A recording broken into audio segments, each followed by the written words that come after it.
Alright, now we're getting into the good stuff. After A Bug's Life kinda fell short of success, Pixar came back with Toy Story 2, highly regarded as one of the best animated sequels of all time. And I highly agree on that front, because guess what? Toy Story 2 is one of the best animated sequels of all time. When Pixar first announced a follow-up to their first and most successful film, no one was clamoring for it. But it came out anyway and became an instant classic, not only outdoing the first film by a milestone, but also standing as one of those rare sequels that maintained the same critical and commercial success as its predecessor. But how did Toy Story 2 become so successful? In a world where most sequels greenlit by Disney are usually churned out for the sake of making a quick buck, what makes Toy Story 2 stand out among them all? That's what we'll be discussing in today's episode. Here's why Toy Story 2 is a perfect sequel. In a world where most sequels fail to live up to their predecessors and are usually cranked out for the sake of making $1 billion, there are a few here and there that are legit good and do live up to what came before, and perhaps even expanding upon certain elements. Movies like Empire Strikes Back, The Dark Knight, and Shrek 2 are great examples of perfect sequels that not only keep the things we loved about what came before them, but also bringing something new to the table.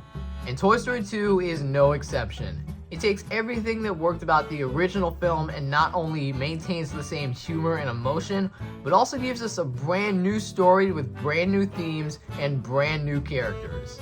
For the uninitiated, Toy Story 2 came out in 1999, and it was being made around the same time as A Bug's Life, so the crew was more focused on getting their second film finished, while Toy Story underwent a slower development process. There was even a point where they almost deleted the whole thing entirely, but thanks to a woman named Galen Sussman, I think that's how you pronounce that, the film was saved and production resumed as normal.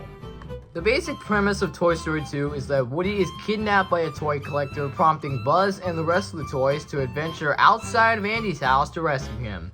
And it's here we get one of the many reasons as to what makes Toy Story 2 better than the original: expanding the universe. In the first Toy Story, the characters didn't travel far, with most scenes taking place in either Andy's or Sid's house, with a brief trip to Pizza Planet. Toy Story 2 takes us to so many new locations, from Andy's house to several random streets, to Al's toy barn to Al's apartment, all leading up to what has become one of the most iconic Pixar finales, at the airport. A lot of this movie's increase in scale boils down to its improvement in the animation department. It still looks a little dated today, but for the time being, it looks great. Way better than the first film's visuals.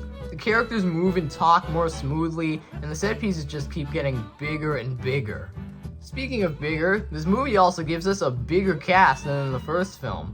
Whereas in Toy Story 1, where some characters were mostly seen in the background, the sequel has those side characters along for the adventure, meaning they get more time to shine and let their personalities show through. Ham, Rex, Slinky Dog, Mr. Potato Head, all of these characters have now become fan favorites because it was this movie that gave them the right amount of time in the spotlight to be memorable. Rex going on and on about how to defeat Zurg, Potato Head and Ham flirting with Barbie, and Slinky being your loyal, helpful pal. It's all so iconic. It would have been so easy to just focus on Woody and Buzz again like in the first film, but because the movie chooses to add more characters, it makes the film all the more enjoyable and engaging than in the last film. And while we're on the subject of the characters, the sequel introduces us to a standout of new characters such as Prospector Stinky Pete, Bullseye the Horse, and Jessie the Cowgirl. Whereas most sequels add new characters and just leave them in the background so they can focus on the characters they've already established, Toy Story 2 doesn't do that. Just like the side characters from the original, this movie gives us its new characters all the time necessary to be funny and memorable, but also very interesting and compelling. Bullseye is adorable, Stinky Pete goes from being a calm and peaceful man to Pixar's first twist villain, which, if we've learned anything from modern Disney films, is not exactly an easy thing to pull off. Oh, Anna. If only there was someone out there who loved you. He went in there to save you! That was his mistake! What are you going to do? Kill me? Oh, no, of course not. He is.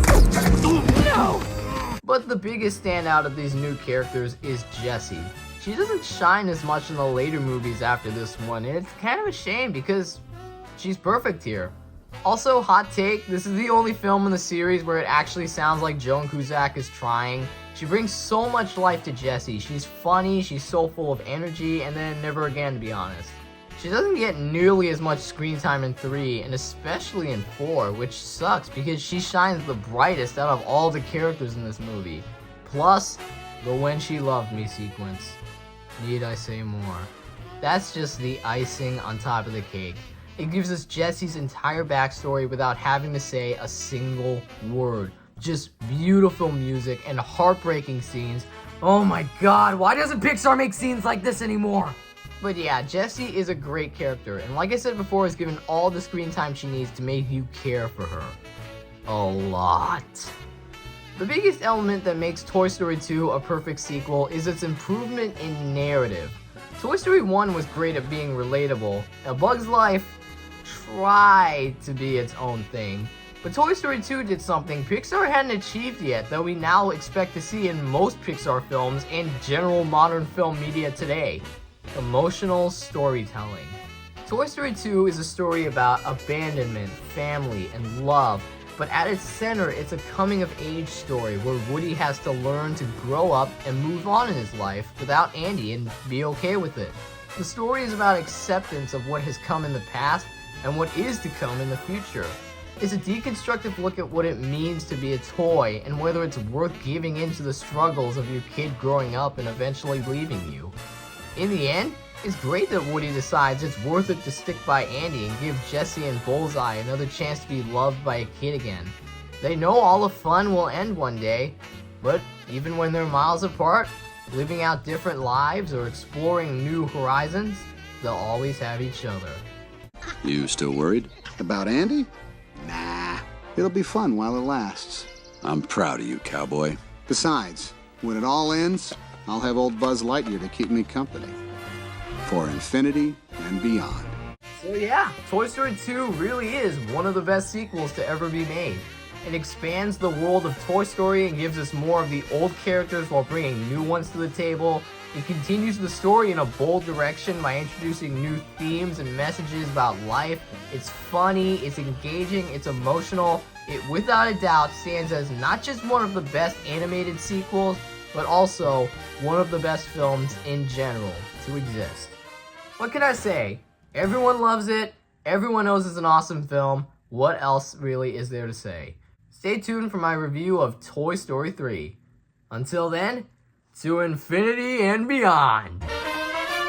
Yeah.